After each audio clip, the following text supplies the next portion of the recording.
चलो, इससे पहले क्लास में वैदिक काल के बारे में पढ़े थे पूरा। एक बार रिवीजन कर लो, फिर आगे बढ़ेंगे।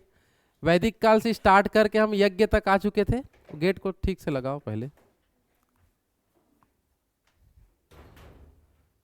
चलो, वैदिक काल का टोटल समय बताओ, कब से कब तक था? 1500 से, जिसमें से ऋग वैदिक का बताइए। 1500 से उत्तर वैदिक का 600। वैदिक काल के निर्माता बताइए। आर्य। कौन थे? आर्य लोग कहाँ से आए थे? मध्य एशिया से। भारत में कहाँ आके बसे थे? सप्त सैंधव प्रदेश। ठीक है ना। सप्त सैंधव प्रदेश अभी किस क्षेत्र में पड़ता है? पंजाब, हरियाणा। ठीक है ना। आर्यों की भाषा क्या थी? वैसे संस्कृत किनकी भाषा थी? देवी देवताओं का। इसलिए आर्य लोग स्वयं को क्या बोलते थे? श्रेष्ठ। क्या बोलते थे? और जिनको संस्कृत नहीं आता था, अनार्य या तो निम्न, इस नाम से हम जानते थे। साथ ही साथ दक्षिण भारत में आर्यों का विस्तार जो हुआ था, आर्यकरण जो हुआ था, कौन किया था? कौन सा ऋषि? अगस्त ऋषि। उत्तर भारत में विस्तार कौन किया था? गौतम राहुगढ़। ठीक है ना। अच्छा, गौतम राहुगढ़ कौन सा नदी पार नहीं कर पाया? गंगा नदी पार करके पटना नहीं पहुंच पाया, जिसके कारण अथर्ववेद में, कौन से वेद में, पाटलिपुत्र को अछूतों की भूमि के नाम से उल्लेखित किया गया है। ये याद रखना। समझ आ पा रहा है? हाँ, है ना। चलो, और वैदिक काल में सबसे प्रिय पशु बताओ, जोर से बोलो। गाय। सबसे प्रिय पशु देखना पड़ेगा क्या, मेरे नोट्स में तो वही लिखा है। चलो एक बार देख लूंगा मैं। घोड़ा दिया है ना, ठीक है ना। चलो, समृद्धि संकेत लेकिन उसको नहीं मानते थे। गाय के लिए भी युद्ध वगैरह होता था, ऐसा है। ठीक है ना। हाँ, ऋग्वैदिक में घोड़ा दिया है, लेकिन सबसे प्रिय पशु गाय को ही लेते हैं। लेकिन चलो ठीक है, इसको एक बार कंफ्यूजन दूर कर लेंगे। कल एक बार मैं देख के बता दूंगा। ठीक है, आगे बता दो। इस समय गायों की हत्या पर क्या था? मृत्युदंड। और वैदिक काल में राजाओं के द्वारा जो युद्ध लड़ते थे, उसको क्या नाम से जानते थे? गविष्टि। क्या बोलते थे? इकोनॉमिकल का सबसे बड़ा क्षेत्र क्या था? ठीक है ना, कृषि था। वैदिक समाज किस प्रकार की सभ्यता में आता था? ग्रामीण सभ्यता। किस में आता था? ऋग्वेद के 7वें मंडल में कौन सा युद्ध की चर्चा? कौन सा युद्ध? 10 राग युद्ध किनके किनके बीच हुआ था? आर्य और कौन जीता था? कौन जीता? उत्तर वैदिक काल में किसकी खोज हुई जो आगे चल के नगरी सभ्यता को डेवलप कर पाया? लोहे की खोज। किसकी खोज? जिसके कारण हम आगे जो महाजनपद काल पढ़ेंगे इसके बाद जो आता है, वो नगरी सभ्यता होगा। किसके खोज के वजह से? लोहे का खोज हुआ था। इसलिए आर्यों के राजा का नाम भरत, और यहाँ की जो प्रजा होती थी उसको भरत की संतान, और आगे चल के क्षेत्र को बोला गया भारतवर्ष। क्या बोला गया? वैदिक कालीन समाज कितने वर्गों में बटा था? 4। कितने वर्गों में? सबसे पहला ब्राह्मण, दूसरा क्षत्रिय, तीसरा और चौथा शूद्र। ब्राह्मण किससे उत्पन्न? ब्रह्मा के मुख से। मुख से मत बोलो सिर्फ, किसके मुख से? क्षत्रिय भुजा, वैश्य और शूद्र पैर। ठीक है, क्षत्रिय भुजा, वैश्य जांग और शूद्र आपका पैर। वितस्तता को क्या नाम से जानते हैं? झेलम। गोमती को गोमल। सदानीरा, जोर से बोलो। विपाशा, कुंभा, काबुल, याद किए थे ना। दृजधंती घग्गर, दृजधंती पुरुषनी रावी, पुरुषनी सतुद्री सतलज, सतुद्री आस्किनी, आस्किनी। और सबसे महत्वपूर्ण नदी बोलेंगे तो सिंधु। सबसे महत्वपूर्ण नदी। सबसे प्रिय देवता बताओ तो वैदिक काल का इंद्र। कौन सा है? इंद्र। ठीक है ना। मनुष्य और देवताओं के बीच मध्यस्थता अग्नि कौन करता है? वायु के देवता वरुण, वनस्पति के देवता, आंधी तूफान के देवता मरुत, मरुत मरुत, क्रोध के देवता रौद्र, विश्व के संरक्षक और पालन करता विष्णु, ठीक है। पशुओं के देवता पूषण, क्या था? पूषण, है ना। वैदिक काल में संगठन कितने भाग में बटा था? 3 भाग में। सबसे पहला सभा, दूसरा समिति और तीसरा विदत। सबसे महत्वपूर्ण विदत और प्रजापति की 2 पुत्रियां सभा और समिति को। आ रहा समझ में? इसमें एक और है, सभा तथा विदत में महिलाओं को भाग लेने का अनुमति नहीं था। किसका अनुमति नहीं था? महिलाओं का। क्लियर है सबका? यज्ञ देखे थे 3 प्रकार का यज्ञ होता था। पहला बताओ, अश्वमेघ, पहला, दूसरा वाजपेय और तीसरा। इसमें से शक्ति प्रदर्शन वाला बताओ तो। वाजपेय। राज्याभिषेक के समय राजसूय, और क्षेत्र विस्तार के लिए अश्वमेघ। तो अश्वमेघ बहुत खतरनाक यज्ञ होता था, शक्तिशाली राजा लोग इसको करा सकते थे। आया बात समझ में? आया ना? चलो, इसके बाद अपन यहाँ तक देख चुके थे, यज्ञ तक पूरा रिवीजन भी कर लिए। समझ में आ रहा है? चलो, इस क्लास में हम आगे बढ़ेंगे और वैदिक काल के देखेंगे षट दर्शन। क्या बोल देंगे? षट दर्शन क्या क्या थे। तो वैदिक काल में षट दर्शन में किसका किसका नाम आपको देखने मिलता है? सबसे पहला सांख्य दर्शन, नाम बता दो। दूसरा में न्याय दर्शन, तीसरा योग दर्शन, चौथा वैशेषिक, पांचवा उत्तर मीमांसा और छठवा क्या है? पूर्व मीमांसा। जिन लोग बात कर रहे हैं बात मत करो, सामने ध्यान दो। अभी आपका समय केवल पढ़ने के लिए है, ताकि कल पूछूंगा तो आपको पता होना चाहिए। अब कल पूछा, आधे लोग नहीं बता रहे, उनका मतलब ये है कि उनका आज का दिन वेस्ट हो गया। समझ पा रहे हो? आज आप लोग यहाँ जो बैठे, इसका मतलब ये है कि आप जो यहाँ समझ रहे हो उसको आपको दिमाग में बैठाना है, ताकि आपके एग्जाम में काम है। कोई पूछे तो आप बता सको। भाई तैयारी करे तो कुछ ना कुछ तो आपको बोलेंगे दुनिया वाले। समझ में आ रहा है ना? इतना दिन से तैयारी कर रहा है वाला, ठीक है नहीं, सिलेक्शन नहीं हो रहा, तो ये सब सुनना पड़ता है। लेकिन जिस दिन सिलेक्शन होता है उस दिन उन लोगों को सुनना पड़ता है जो बोले थे। समझ में आ रहा है? तो आपको क्या करना क्या है, एकदम ईमानदारी से जो पढ़ा रहा है उसको पढ़ लो, बाकी और टेंशन मत लेना। समझ आ पा रहा है? चलो देखो सब लोग इधर। तो सांख्य दर्शन के प्रवर्तक कौन थे बता दो? कपिल मुनि। कौन थे? कपिल मुनि। सांख्य दर्शन के प्रवर्तक। न्याय दर्शन के प्रवर्तक महर्षि गौतम। क्या बताएंगे? महर्षि गौतम। क्लियर है सबका? योग दर्शन के प्रवर्तक पतंजलि। कौन है? पतंजलि, जो बहुत चल रहा है आजकल, ठीक है। चलो, योग दर्शन के प्रवर्तक पतंजलि। वैशेषिक दर्शन के प्रवर्तक कणाद। कौन होता है? वैशेषिक दर्शन। उत्तर मीमांसा का बदरायण। क्या होता है? बदरायण। ये सब प्रवर्तकों के नाम है जो लाए हैं सबको, ठीक है। पूर्व मीमांसा जैमिनी। कौन लाया था? जैमिनी। जैमिनी। तो ये सब क्वेश्चन यहाँ से बनता है एग्जाम में, ध्यान से देखना। वैदिक काल में कितने दर्शन थे? 6 दर्शन, 6 दर्शन थे। जिसमें दर्शन का मतलब ये होता है कि अपने मन की विचारों को दूसरों के सामने प्रकट करना, उसी को दर्शन बोलते हैं। समझ आ रहा है? तो दर्शन शास्त्र में बहुत सारे मनुष्य के विचारों को पढ़ा जाता है कि ये जो थे उनके मन में क्या विचार था दुनिया के संबंध में या समाज के संबंध में, किसी भी मामले में क्या उनके बीच के विचार थे। तो मन के विचारों को समझना ही क्या कहलाता है? दर्शन। क्या कहलाता है? दर्शन। तो कितने दर्शन थे वैदिक काल में? सबसे पहला, एग्जाम में क्वेश्चन क्या आएगा, बस जो सामने लिखा हूं वही आपको पूछेगा कि सांख्य दर्शन के प्रवर्तक कौन थे। तो क्या बताओगे? कपिल मुनि। कौन थे? न्याय दर्शन के प्रवर्तक महर्षि गौतम। न्याय दर्शन का। योग दर्शन का पतंजलि। योग दर्शन का।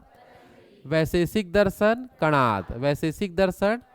उत्तर मीमांसा बदरायण। उत्तर मीमांसा।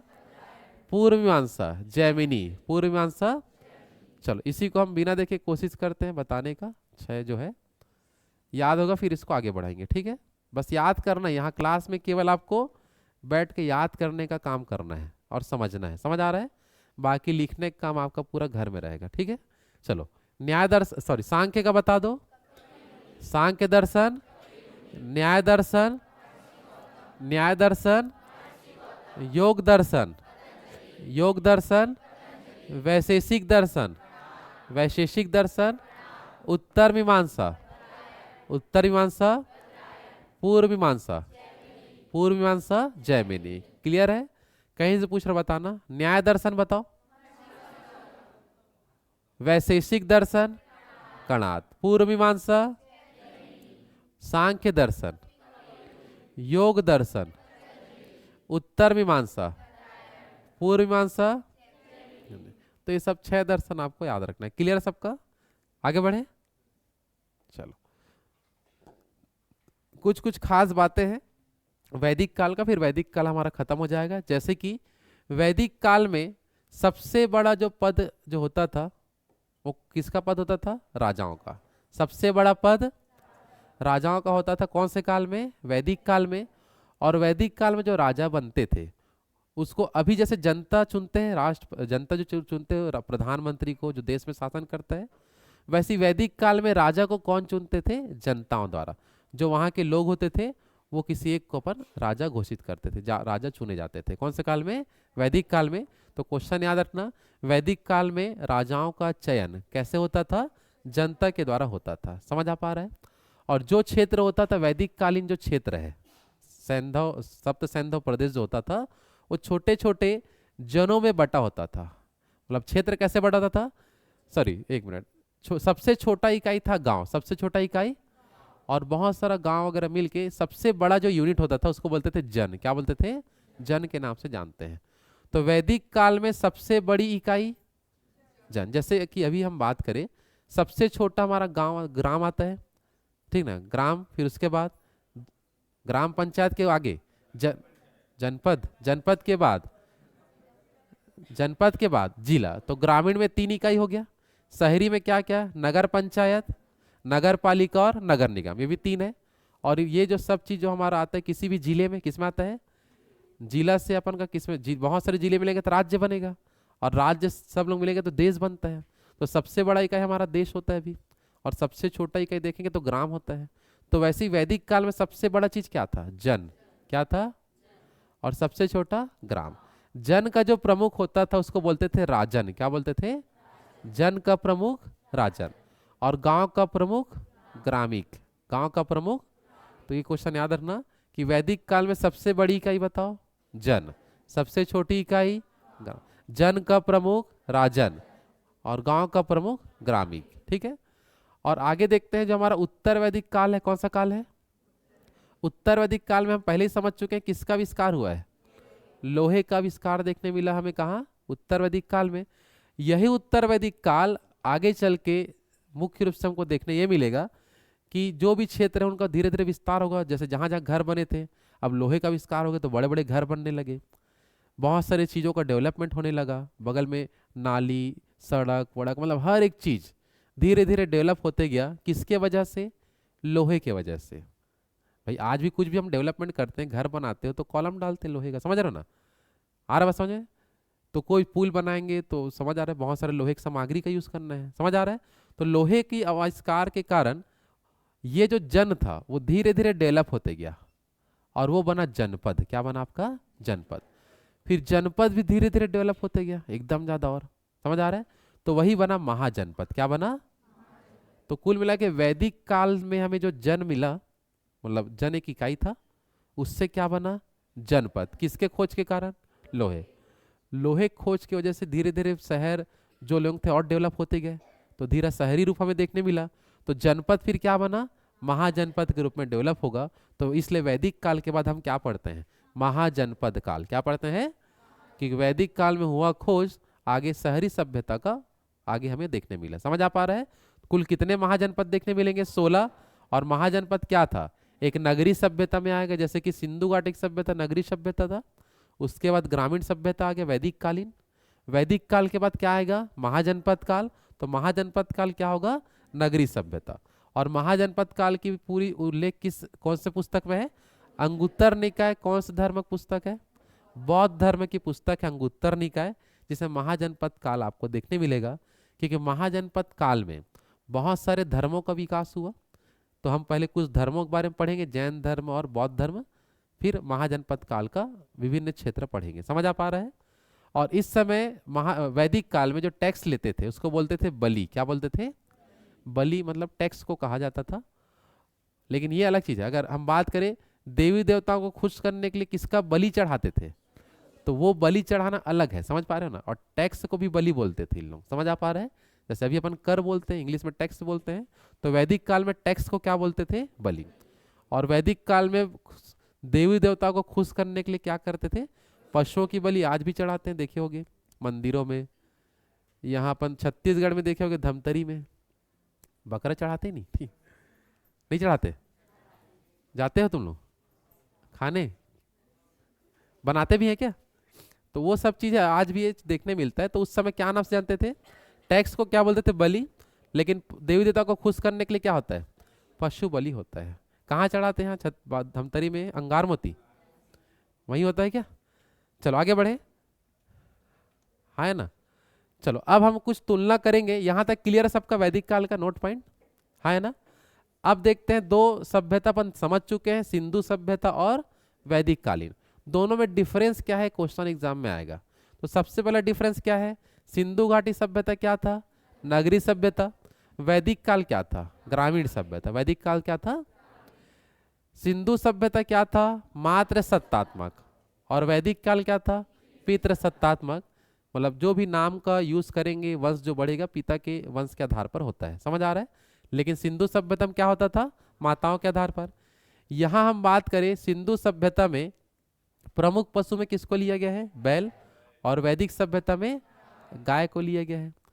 इसके अलावा सिंधु सभ्यता वाले लोग बात करें युद्ध से परिचित नहीं थे, लेकिन यहाँ गाय के लिए क्या करते थे? युद्ध, मतलब युद्ध से परिचित है इन लोग। समझ आ पा रहा है? हाँ, है ना? सिंधु सभ्यता में किसका खोज हुआ? कांसे का। और हम बात करें वैदिक काल में किसका खोज? लोहे का। समझ आ पा रहा है? और इससे पहले हम पाषाण काल देखे थे जिसमें तांबे का हुआ था। किसका हुआ था?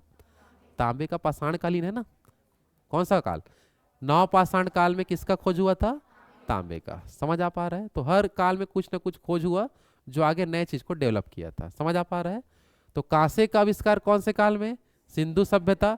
इसलिए सिंधु सभ्यता को कांस्य युगीन सभ्यता भी बोलते हैं। क्या बोलते हैं? कांस्य युगीन सभ्यता। ये भी याद रखना, कौन सा सभ्यता? कांस्य युगीन सभ्यता के नाम से भी हम जानेंगे। समझ आ पा रहा है? क्योंकि इस काल में किसका खोज हुआ था? कांसे का। आया बात समझ में? इस समय देख लो कृषि के साथ साथ व्यापार चलता था। यहाँ कृषि के साथ साथ व्यापार, क्योंकि ग्रामीण सभ्यता व्यापार उतना नहीं चलता था, लेकिन पशुपालन होता था। क्या होता था? पशुपालन ज्यादा मात्रा में करते थे। समझ आ पा रहा है? तो यहाँ कृषि के साथ साथ क्या देखने मिला? यहाँ कृषि तो करते थे लेकिन ज्यादा मात्रा में पशुपालन पर बल दिया जाता था। इस समय ज्यादातर किसकी पूजा? शिव और मातृ देवी। लेकिन वैदिक काल में इंद्र की पूजा करते थे। सबसे प्रिय देवता इंद्र। समझ आ पा रहा है? बहुत सारे देवता थे, सबसे प्रिय में इसका नाम बताएंगे। आया बात समझ में? तो ये कुछ भिन्नताएं हैं कौन से काल का? सिंधु सभ्यता और वैदिक काल का। याद रहेगा सभी को, है ना? चलो, तो इसी के साथ हमारा वैदिक काल खत्म। कौन सा काल खत्म? और इसके बाद आएगा महाजनपद काल। कौन सा काल? लेकिन उससे पहले हम जैन धर्म बौद्ध धर्म को खत्म करेंगे। दरअसल सब तीनों एक ही साथ मिलेगा आपको। जैन धर्म, बौद्ध धर्म, महाजनपद काल, तीनों समकालीन थे। क्या था बता दो? एक ही समय में तीनों चीज आपको पढ़ना है, लेकिन स्टेप बाय स्टेप हम समझेंगे। आ रहा बात समझ में? हाँ, है ना? चलो,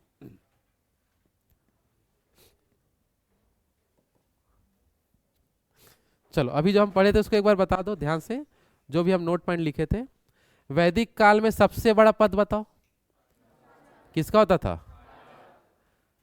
जिसे कौन चुनता था? वैदिक काल में प्रशासन की सबसे बड़ी इकाई जन। जन का प्रमुख। सबसे छोटी इकाई गांव का प्रमुख ग्रामीण। उत्तर वैदिक काल में किसकी खोज? लोहे की खोज, जो धीरे धीरे करके आगे शहरी सभ्यता की ओर ले गया। तो फिर जन से क्या बना? जनपद। और जनपद से महाजनपद। कुल कितने महाजनपदों का उद्भव? 16। वैदिक काल में टैक्स को क्या बोलते थे? बलि। देवी देवता खुश करने के लिए। आ रहा समझ में? तो ये नोट पॉइंट था, बाकी डिफरेंस आपको याद रखना। क्लियर है? अब अपन कौन से धर्म की ओर बढ़ते हैं? जैन धर्म, उसके बाद बौद्ध धर्म, फिर सीधा पढ़ेंगे महाजनपद काल। क्लियर सबके यहाँ तक? हाँ है ना, जल्दी बताओ। चलो, जैन धर्म जो है ये आपको देखने मिलता है 6वीं शताब्दी ईसा पूर्व में। 6वीं शताब्दी ईसा पूर्व मतलब ईसा मसीह के जन्म के 600 साल पहले, 6वीं शताब्दी अपन बोल सकते हैं। समझ आ पा रहा है ना? तो 6वीं शताब्दी ईसा पूर्व में एक साथ क्या हुआ, धीरे धीरे करके देखो शहर बहुत सारे डेवलपमेंट हो रहे हैं, जनसंख्या बढ़ते ही जा रहा है, तो हर व्यक्ति कुछ ना कुछ धर्मों की ओर आगे बढ़ेगा। तो वहाँ बहुत सारे धर्मों का उद्भव हुआ और सब लोग अपने अपनी धर्म की ओर व्यक्तियों को खींचने लगे थे कि हमारा जो क्षेत्र होगा हमारे धर्म से रिलेटेड होना चाहिए। तो बताया जाता है कि 6वीं शताब्दी में 72 प्रकार के विभिन्न संप्रदाय देखने मिले धर्मों को लेके। कितने प्रकार के? 72 संप्रदाय का जन्म हुआ। कि कौन सा शताब्दी में? 6वीं शताब्दी में। उसी में एक हमारा कौन सा है? जैन धर्म और बौद्ध धर्म। इसके अलावा बहुत सारे हैं, जैसे आप देख सकते हो आजीवक संप्रदाय हो गया, लिंगायत संप्रदाय, कपालिक, शैव धर्म, वैष्णव धर्म। तो ये सब धर्म को हम पढ़ने वाले हैं। समझ में आ रहा है? जो 6वीं शताब्दी में आपको देखने मिला था। लेकिन इन सब में प्रमुख कौन कौन सा है? जैन धर्म और बौद्ध धर्म। इसको आपको विस्तार से देखना है। समझ आ पा रहा है? हाँ है ना? तो सबसे पहले हम चर्चा करेंगे किस धर्म का? जैन धर्म का। जैन धर्म में हम बात करें, जैन जो शब्द है इसका उद्भव हुआ है संस्कृत के जीन शब्द से। संस्कृत के, तो जैन जो शब्द है वो संस्कृत के जीन शब्द से बना है। और जीन का अर्थ क्या होता है? विजेता। जीन का अर्थ क्या होता है? विजेता। क्लियर है सबका? तो जैन शब्द का उत्पत्ति किससे हुआ, जल्दी बताओ?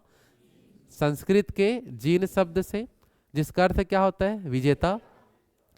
और जैन धर्म जो है मुख्य रूप से उनका आधार बिंदु क्या था? तो इनका मुख्य बिंदु क्या था आपका? अहिंसा। मतलब लड़ाई झगड़ा वगैरह नहीं है ना, शांति से आपको रहना है। समझ में आ रहा है? हिंसा मतलब लड़ाई झगड़ा, समझ आ रहा है? और अहिंसा मतलब शांत माहौल होके सभी मामलों को सुलझाना और शांति से उसको आगे बढ़ाना, उसी क्या बोलते हैं? अहिंसा। महात्मा गांधी कौन से मार्ग में चलता था? समझ आ रहा है? लेकिन जगह जगह हो जाता था हिंसा, ठीक नहीं? समझ आ पा रहा है? लेकिन महात्मा गांधी चलता कहते था अहिंसा। तो वैसे जैन धर्म का मुख्य बिंदु क्या था? अहिंसा के मार्ग पर चलना। किस पे चलना? अहिंसा। और जैन धर्म का स्थापना किया कौन? ऋषभदेव। कौन किया? तो जैन धर्म का संस्थापक कौन है? ऋषभदेव। और जो भी जैन धर्म के आगे संस्थापक के बाद या संस्थापक को लेकर हम बोलते हैं तो उसी को हम बोलते हैं प्रवर्तक। क्या बोलते हैं? मतलब जैन धर्म के जो प्रवर्तक होते हैं उसको तीर्थंकर भी बोलते हैं। क्या बोलते हैं? तीर्थंकर। तो जैन धर्म के प्रथम तीर्थंकर में किसका नाम आएगा? ऋषभदेव, जो जैन धर्म के संस्थापक भी हैं और जैन धर्म के प्रथम तीर्थंकर भी हैं। समझ आ पा रहा है? अच्छा, जो तीर्थंकर किस प्रकार के लोगों को बनाया जाता था या कौन बनते थे? तो सिंपल बताओगे तो यहाँ लिखा है दुख से परे संसार रूप सागर को पार करने वाला। मतलब दुख से, अब संसार जो दुखों से भरा हुआ है तो वो दुख से आगे बढ़कर जो आदमी आया है उसी को हम क्या बोलते थे? तीर्थंकर बोलते हैं। कुल कितने तीर्थंकर हुए थे जैन धर्म में? 24। कितने बता दो?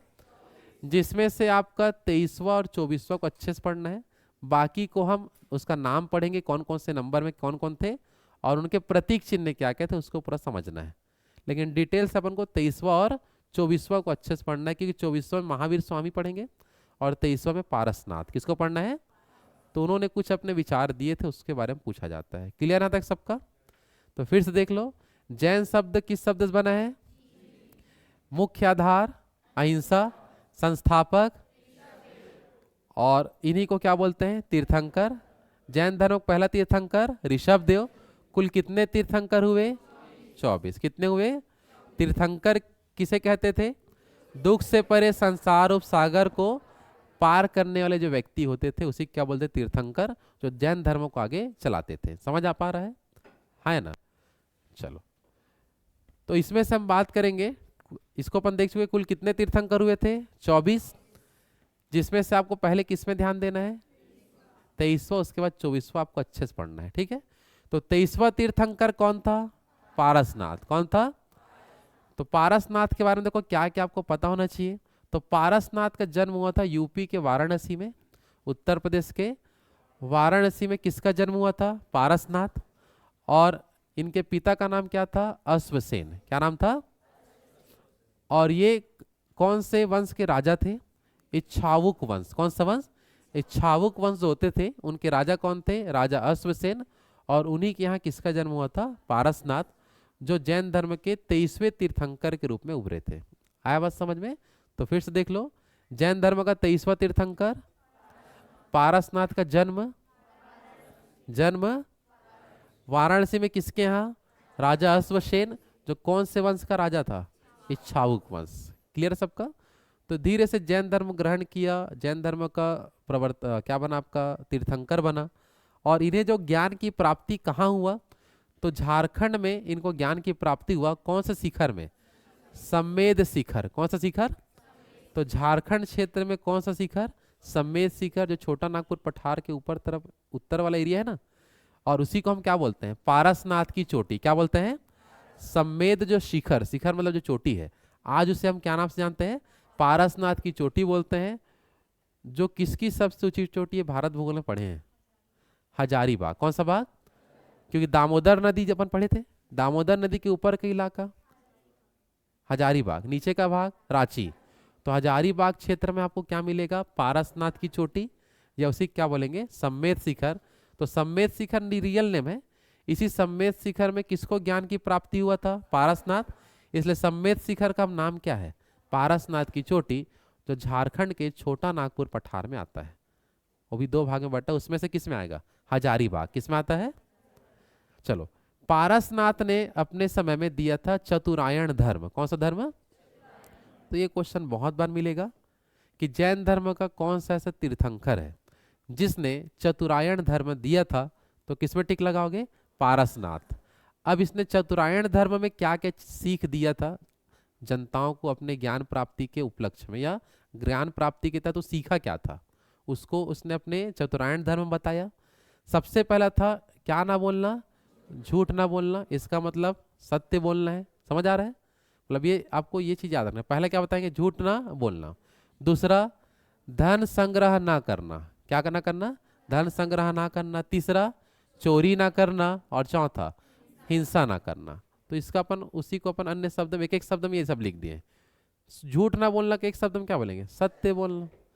धन संग्रह ना करना क्या लिखा है? अपरिग्रह। चोरी ना करना मतलब अस्तेय।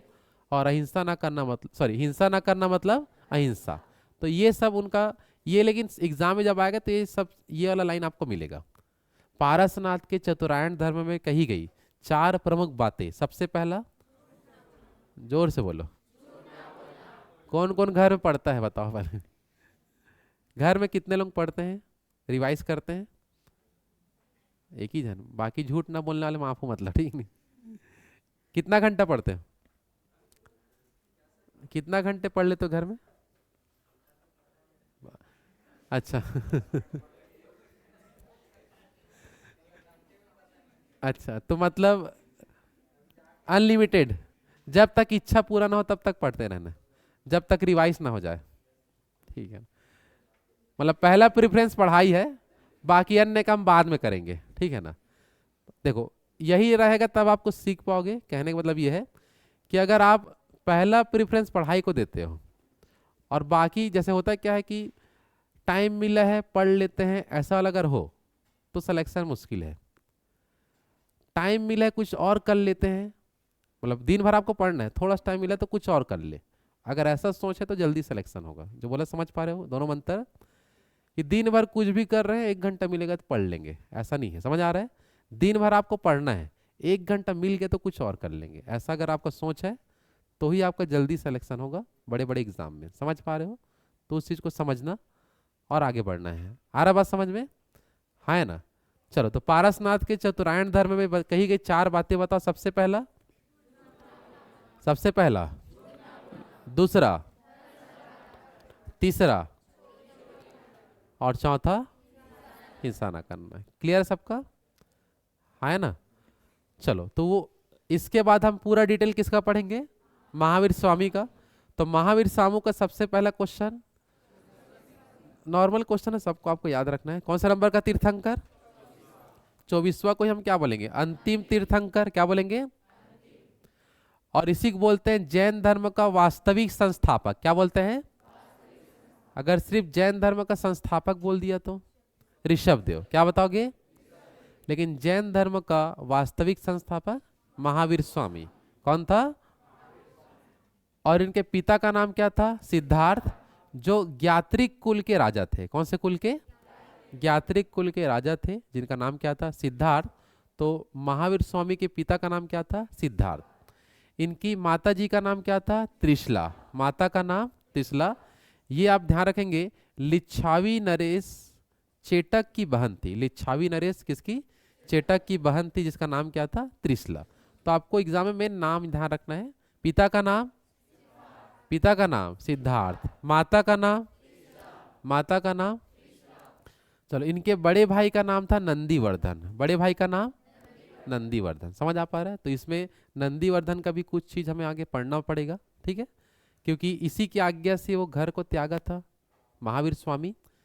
समझ में आ रहा ना? किससे आज्ञा लेके गया था? नंदीवर्धन से आज्ञा लेकर। कितने वर्ष की उम्र में? कौन 32? कौन बोला? कौन 29 बोल रहा है? कौन 18 वाला है?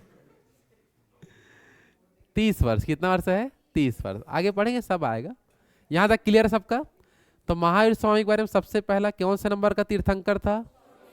कौन सा नंबर का? 24वां। मतलब अंतिम क्या था? तीर्थंकर। और इसी का खास बात देखें तो वास्तविक संस्थापक था कौन से धर्म का? जैन धर्म का। पिता का नाम, माता का नाम, बड़े भाई का नाम, और बचपन का नाम, बचपन का नाम वर्धमान। समझ आ पा रहा है ना? चलो बताओ, पिता का नाम बताओ।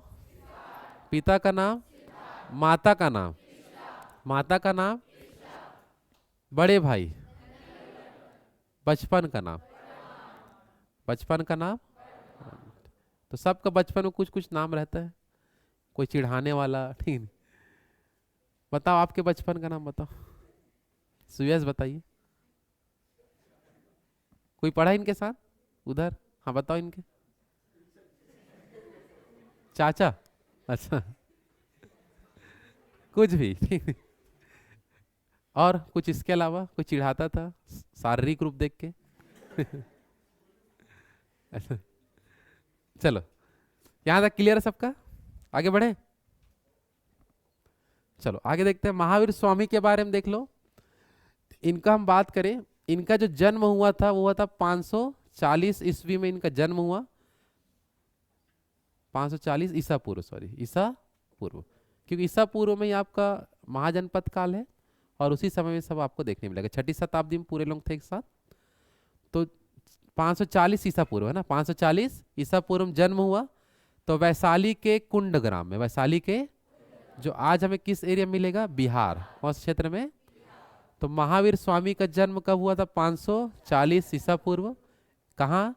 वैशाली के कौन से ग्राम में? कुंड ग्राम। वैशाली के कुंड ग्राम में, जो वर्तमान में कहाँ है? बिहार, वर्तमान में बिहार। इनका जो हम बात करें, विवाह किससे हुआ? मतलब पत्नी का नाम क्या है? यशोदा। समझ आ रहा है?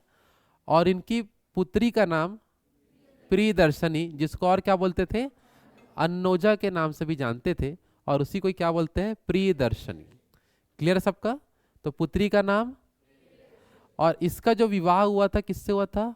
जमाली से। किससे हुआ था? तो ये बताएंगे। दामाद का नाम, दामाद का नाम। समझ आ पा रहा है ना? चलो अब देखते हैं इसको। ये जो है गृह त्याग कितने वर्ष की आयु में किया था? 30 वर्ष की आयु में गृह त्याग किया, सन्यासी का रूप धारण किया और जंगलों में चले गया। आ रहा समझ में? और किससे आज्ञा लेके गया था? नंदीवर्धन। किससे आज्ञा लिया? नंदीवर्धन से आज्ञा लिया। और आज्ञा लेने के बाद ये कौन से ग्राम में गया बता दो? जाम्भिक ग्राम। कौन सा ग्राम? जाम्भिक ग्राम में 12 वर्षों तक तपस्या किया। कितने वर्षों तक? 12 वर्षों तक तपस्या करते रहा। और अंत में देखने ये मिलता है कि इन्हें साल वृक्ष के नीचे, किसके नीचे? साल वृक्ष के नीचे इन्हें ज्ञान की प्राप्ति हुआ, संपूर्ण ज्ञान की प्राप्ति। और कौन से नदी के किनारे? ऋजुपालिका नदी के किनारे। किसके किनारे? ऋजुपालिका नदी। समझ आ रहा है ना? तो ये सब एरिया बिहार वाला एरिया है। बिहार है कि झारखंड? एक बार चेक करो तो। जाम्भिक ग्राम क्या दिखा रहा है? हाँ, बिहार। ठीक। तो यहाँ ध्यान रखना, यहाँ तक क्लियर है सबका? फिर से एक बार देख लो। जन्म कब हुआ था महावीर स्वामी का? 540। पत्नी का नाम? पुत्री। दामाद? गृह त्याग कितने वर्ष में? किससे आज्ञा लिया? और जाम्भिक जो ग्राम है वहां कितने वर्ष तपस्या किया? तो क्वेश्चन यहाँ ज्यादा था, महावीर स्वामी को ज्ञान की प्राप्ति साल वृक्ष के नीचे और ऋजुपालिका नदी के तट पर। समझ आ रहा है? तो ये जो ज्ञान प्राप्ति का जो प्रोसेस है कि 12 वर्षों तक तपस्या करना और ज्ञान की प्राप्ति होना, समझ में आ रहा है? इसी को बोलते हैं कैवल्य। क्या बोलते हैं? तो ज्ञान प्राप्ति का जो प्रोसेस है इसको क्या बोलते हैं? कैवल्य के नाम से जानते हैं। और जब इन्हें ज्ञान पूरा प्राप्त हो गया 12 वर्षों की कठोर तपस्या के बाद, तो इनको बोला गया कैवलीन। क्या बोले? तो क्वेश्चन आता है कैवलीन के नाम से किसको जानते हैं? महावीर स्वामी। इसी को बोले जीन। जीन मतलब विजेता। जीन मतलब, इसी को बोले निग्रोथ। क्या बोलते हैं? निग्रोथ। तो 3 नामों से जाना गया महावीर स्वामी को ज्ञान प्राप्ति के बाद। समझ आ रहा है ना? तो ज्ञान प्राप्ति के बाद महावीर स्वामी को क्या क्या नाम से जाना गया? सबसे पहला, दूसरा और तीसरा निग्रोथ। क्लियर है सबका? चलो इस पे से देखो क्या क्या फिर से बता दो। जन्म कब हुआ था? शादी किससे हुआ?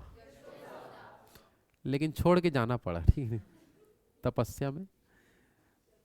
चलो, पुत्री का नाम? दामाद?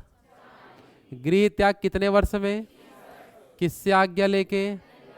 नंदीवर्धन। कौन से ग्राम में तपस्या? जाम्बिक ग्राम। अभी आगे और समझेंगे कि क्या है। झारखंड दिखा रहा है ना अभी, झारखंड, सॉरी क्या दिखा रहा है? JH लिख देता हूँ। अभी आगे इसके बारे में समझेंगे क्या है इसके बारे में, कंफ्यूजन मत हो। कितने वर्ष तक तपस्या किया? किस वृक्ष के नीचे? कौन सा नदी? इस प्रोसेस को कैवल्य, ज्ञान प्राप्ति के बाद इसको कैवलीन, जीन और निग्रोथ। क्लियर है यहाँ तक सबका? है ना? चलो आगे बढ़ते, देख लो कुछ कुछ चीज हमें समझे हैं। जीन का अर्थ क्या होता है?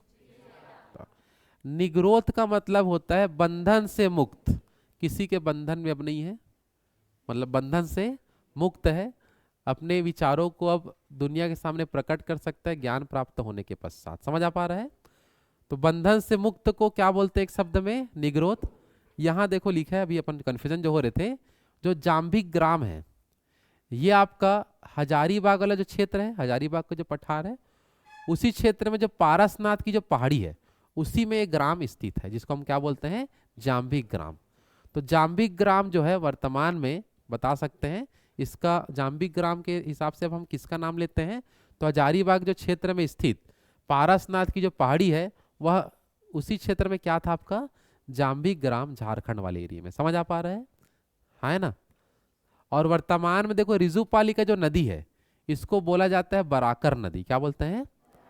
और ये दामोदर की क्या है? सहायक नदी। क्योंकि देखो छोटा नागपुर पठार पढ़ चुके हैं और मन में आपको पता ही चल गया कि छोटा नागपुर पठार से क्या निकलता है, और दामोदर नदी की एक सहायक क्या है? बराकर नदी। इसको आपको याद रखना है। क्लियर है सबका? है ना? चलो तो फिर से देख लो। जीन का अर्थ बताओ? जीन का अर्थ विजेता। निग्रोध का अर्थ? निग्रोध का अर्थ जाम्बिक ग्राम की तुलना भी पारसनाथ की पहाड़ी से कर सकते हैं जो है वहीं पास। ऋजुपालिका नदी की तुलना बराकर नदी से करते हैं जो किसकी सहायक है? दामोदर। महावीर स्वामी को ज्ञान प्राप्ति के बाद अपना जो उपदेश है, मतलब अपने उसके अंदर जो ज्ञान है उनको बताने के लिए सबसे पहले वो कहाँ गया? उसी को बोलते हैं प्रथम उपदेश। क्या बोलते हैं? तो इसने प्रथम उपदेश दिया कौन सी पहाड़ी में? बितुलाचल। कौन सा पहाड़ी? बितुलाचल पहाड़ी में स्थित जो जगह है जिसका नाम क्या है? राजगीर। क्या बता दो? और राजगीर कहाँ है? बिहार। तो यही अपना क्या दिया? प्रथम उपदेश। तो इसने प्रथम उपदेश कहाँ दिया? राजगीर में। कौन से नदी के तट पर? बराकर नदी को ही वर्तमान पहले क्या बोलते थे? ऋजुपालिका। अभी इसको क्या बोलते हैं? बराकर। तो बराकर नदी के तट पर ही राजगीर है आपका बिहार में, है ना? मतलब ये नदी का जो एरिया है, लेकिन मतलब झारखंड बिहार दोनों लगा हुआ है ना ऊपर में, नहीं लगा है क्या? हाँ हाँ, क्योंकि बिहार से अलग होकर ही क्या बना है, झारखंड बना है। झारखंड किसके अलग होकर बना है? पहले बिहार का क्षेत्र बड़ा था, बिहार टूटा और क्या बना, झारखंड। तो ये दोनों एरिया इसलिए ना मिक्स हो जाता है, बिहार झारखंड, तो कंफ्यूजन होता है, थोड़ा याद रखना। तो ये जो राजगीर वाला जो एरिया था वो किस में आता है, बिहार। और इसने अपना प्रथम उपदेश किस भाषा में दिया था, प्राकृत भाषा। उसी को बोलते थे अर्ध मागधी, क्या बोलते थे। तो यहां से देख लो, मेन क्वेश्चन आपका ये बनेगा एग्जाम में बहुत ज्यादा। क्लियर है सबका, बातें ना करें बीच में। तो प्रथम उपदेश कहाँ दिया था महावीर स्वामी ने, राजगीर में। और अंतिम उपदेश कहाँ दिया था, पावापुरी। पावापुरी कहाँ है, बिहार में। तो प्रथम उपदेश कहाँ दिया था, राजगीर बिहार, और अंतिम उपदेश पावापुरी बिहार में आपका दिया था। क्लियर यहां तक सबका। चलो बताओ, महावीर स्वामी के पिता का नाम बताओ, माता का नाम, बचपन का नाम। कोई दूसरा, कोई नंदीवर्धन बोल दिया, क्या है, बड़े भाई का नाम, पत्नी का नाम, पुत्री, पुत्र है क्या, नहीं, दामाद है, क्या नाम है, जमाली। थोड़ा ठीक से बोलो, जमाए टप से मत बोलो। अरे है ना। चलो, इनको ज्ञान की प्राप्ति कौन से वृक्ष के नीचे हुआ, कौन से नदी के किनारे, ऋजुपालिका। कौन सा नदी। इसने प्रथम उपदेश कहाँ दिया, और अंतिम उपदेश, अंतिम उपदेश पावापुरी में दिया था। समझ आ पा रहा है। अब उपदेश दे रहा, तो पहला इसका स्टूडेंट देखते हैं कौन है, ठीक है नहीं, मतलब पहला स्टूडेंट मतलब पहला भिक्षु। तो इसी का जो दामाद था यही इसका स्टूडेंट बना पहला, जमाली। तो महावीर स्वामी का महावीर स्वामी का प्रथम स्टूडेंट जमाली, और महिला स्टूडेंट मतलब चंपा। क्या नाम है, चंपा। तो प्रथम भिक्षुक जमाली और भिक्षुणी चंपा। इसने देखो, जो पारसनाथ जो था इससे पहले 23वां तीर्थंकर, उसने दिया था चतुरायन धर्म। इसमें इसने एक चीज और ऐड कर दिया और उसको बोले दे पंचायन धर्म। तो दोनों क्वेश्चन अलग आता है। चतुरायन धर्म कौन दिया था, और पंचायन धर्म महावीर स्वामी। बस इसमें नया क्या ऐड किया, ब्रह्मचार्य। क्या ऐड किया, और ब्रह्मचार्य में पहले आप लोगों को शायद बताया हूं, नहीं बताया हूं, कौन से क्लास में बताया हूं, बताया हूं ब्रह्मचार्य। कितना उम्र, 5 से 25 वर्ष तक ब्रह्मचार्य बोलते हैं, जिसमें आपको गुरु के समक्ष क्या लेना है, शिक्षा। तो ब्रह्मचार्य भी होना चाहिए, ऐसा उनका कहना है। समझ आ रहा है, क्योंकि जब तक उनको शिक्षा ही नहीं मिलेगा तब तक वो कैसे समझ पाएंगे। तो क्या एक नया चीज ऐड किया, ब्रह्मचार्य। क्योंकि जीवन काल कितने भागों में बट रहता है, 4। सबसे पहला ब्रह्मचार्य स्टार्ट, उसके बाद गृहस्थ, उसके बाद गृहस्थ के बाद वानप्रस्थ, उसके बाद सन्यासी। तो इसमें ब्रह्मचार्य पहले शामिल नहीं था। तो पंचायन धर्म में बस ये नया ऐड हुआ, बाकी सब है वही अहिंसा, सत्य, अस्तेय, अपरिग्रह समझ चुके हैं। बस नया क्या ऐड है बता दो, ब्रह्मचार्य। इसने अपनी शिक्षा के दौरान त्रिरत्न दिया, क्या दिया बता दो। तो महावीर स्वामी के त्रिरत्न में कौन कौन से शब्द होते थे, तो पहला सम्यक ज्ञान, सम्यक दर्शन और सम्यक आचरण। तो इस बस शब्द आपको ध्यान रखना है कि महावीर स्वामी के त्रिरत्न में क्या क्या शामिल है। आगे हम बौद्ध गौतम बुद्ध का भी देखेंगे। समझ आ पा रहे हैं। तो हम इसमें फिलहाल देखते हैं जैन धर्म में, जैन धर्म के त्रिरत्न बोले या महावीर स्वामी के त्रिरत्न बोलते हैं, तो क्या क्या नाम आएगा बताओ, सम्यक ज्ञान और सम्यक आचरण। ये 3 आपको याद रखना है। आया बात समझ में, हाँ है ना। चलो महावीर स्वामी का देखो लास्ट पॉइंट अपन देखते हैं क्या क्या आपको याद रखना है। तो महावीर स्वामी जो है ईश्वर पर विश्वास नहीं रखता था, पहला पॉइंट। साथ ही साथ ना तो ये मूर्ति पूजा करता था, ना तो ये कर्म कांड पर विश्वास रखता था कि ऐसा करने से ये हो जाएगा, ये सब चीज उसको नहीं पता। समझ में आ रहा है। तो महावीर स्वामी किस पे विश्वास नहीं रखता था, साथ ही साथ मूर्ति पूजा, कर्म कांड, इस पे भी विश्वास नहीं रखता था। महावीर स्वामी क्या था, अनेश्वरवादी, मतलब ईश्वर नहीं है ऐसा इनका कहना है। समझ में आ रहा है। तो महावीर स्वामी क्या था, अनेश्वरवादी। इनको विश्वास था तो पुनर्जन्म पर, किस पे था, पुनर्जन्म पर विश्वास था। साथ ही साथ इसने पुनर्जन्म का कारण क्या बताया, आत्मा को। किसको बताया, कि आत्मा को यदि शांति नहीं मिलेगा, आत्मा को यदि मुक्ति नहीं मिलता है, तो उसके कारण ही क्या होता है? पुनर्जन्म। क्या होता है? पुनर्जन्म होना होता है। समझ आ रहा है? तो महावीर स्वामी किसको मानते थे? पुनर्जन्म को। और पुनर्जन्म का इसने कारण किसको बताया था? आत्मा को। इसने सबसे ज्यादा बल किसमें दिया? अहिंसा में। और अहिंसा में बल देने के कारण इसने कृषि और युद्ध पर क्या लगा दिया? प्रतिबंध। तो ये काम इसने गलत किया था, कृषि वाला। भाई कृषि करेंगे नहीं तो खाएंगे क्या? समझ आ रहा है? लेकिन होता क्या था, कृषि के लिए सब जमीन के लिए लड़ते थे कि ये जमीन मेरा है या जो भी है। तो कृषि के कारण क्या था, तो बहुत ज्यादा लड़ाई झगड़ा होने लगा। समझ आ रहा है? साथ ही साथ कृषि और युद्ध के कारण क्या फैल रहा था? अहिंसा। तो इसलिए इसने किस पर प्रतिबंध लगा दिया? कृषि और युद्ध पर क्या लगा दिया? प्रतिबंध लगा दिया। इसने जो उपदेश दिए हैं वो कौन से पुस्तकों में पूरा लिखा है? 14 पूर्वी पुस्तक। कौन सा पुस्तक? जो जैन धर्म का सबसे प्राचीन ग्रंथ मानते हैं। जैन धर्म का सबसे प्राचीन पुस्तक या ग्रंथ कौन सा है? 14 पूर्वी पुस्तक, जिसमें महावीर स्वामी के उपदेशों को लिखा गया है। किसको लिखा गया है? उपदेशों को। और इनमें जो उपदेश लिखा गया किस भाषा में? प्राकृत भाषा। कौन सी भाषा? प्राकृत भाषा में लिखा है। समझ आ पा रहा है? हाँ है ना? चलो, तो आज की क्लास में महावीर का यहाँ तक देखेंगे। कुछ पॉइंट अभी और रह गया है और बाकी अन्य तीर्थंकरों के बारे में भी आपको पढ़ना है। तो आज हम लोग जो लिखे हैं, ये समझे हैं, उसको आपको थोड़ा सा बताना है ध्यान से। जैन शब्द जो है संस्कृत के किस शब्द से बना है? जीन शब्द। जैन धर्म का मुख्य केंद्र बिंदु अहिंसा। जैन धर्म का संस्थापक ऋषभदेव। प्रथम तीर्थंकर ऋषभदेव। तीर्थंकर किसका अर्थ क्या होता है? दुख से परे संसार रूप सागर को पार करने वाला। ऋषभदेव जो है, आगे हम देखते हैं। 23वां तीर्थंकर कौन था? पारसनाथ। पारसनाथ का जन्म कहाँ हुआ था? वाराणसी में। किसके यहाँ? अश्वसेन। किसके यहाँ?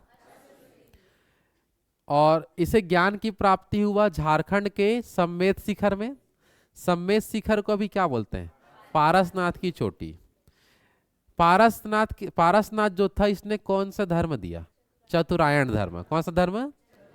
चतुरायण धर्म में क्या क्या कही गई थी? सबसे पहला, झूठ ना बोलना। क्या ना बोलना? दूसरा, धन संग्रह ना करना। तीसरा, चोरी ना करना। चौथा, फिर अपन पढ़े महावीर के बारे में। महावीर 24वें तीर्थंकर थे या अंतिम तीर्थंकर। इसे जैन धर्म का क्या बोलते हैं? वास्तविक संस्थापक। पिता का नाम, माता का नाम, बड़े भाई, बचपन का नाम वर्धमान। जन्म 540। कौन से ग्राम? कुंड ग्राम, वैशाली में हुआ था। पत्नी का नाम, पुत्री का नाम प्रियदर्शनी या तो दामाद का नाम। गृह त्याग कितने उम्र में? किससे आज्ञा? नंदीवर्धन। 12 वर्षों तक कठोर तपस्या किया। कौन से ग्राम में? जाम्भी ग्राम, जो अभी के झारखंड वाले में दिख रहा है। साल वृक्ष के नीचे किया था। किस नदी के तट पर? ज्ञान प्राप्ति के प्रोसेस को कैवल्य। महावीर स्वामी को 3 नामों से जानते हैं। सबसे पहला, दूसरा जीन, तीसरा निग्रोध। पहला क्या था? कैवलिन। निग्रोध का अर्थ क्या बताया? निग्रोध का अर्थ बंधन से मुक्त। समझ में आ रहा है? प्रथम उपदेश राजगीर, अंतिम उपदेश पहला स्टूडेंट कौन? जमाही, जमाली। पहला भिक्षुक, दूसरा पहला भिक्षुणी। ज्ञान प्राप्ति के बाद इसने दिया पंचायन धर्म। कौन सा धर्म? 4 पहले से था, 1 ऐड किया। कौन सा? ठीक है ना। महावीर स्वामी के त्रिरत्नों के नाम बताइए। सम्यक ज्ञान, सम्यक दर्शन, सम्यक आचरण। क्लियर है सबका? किस पे विश्वास नहीं करता था? किसको मानता था? पुनर्जन्म। किसको मानता था?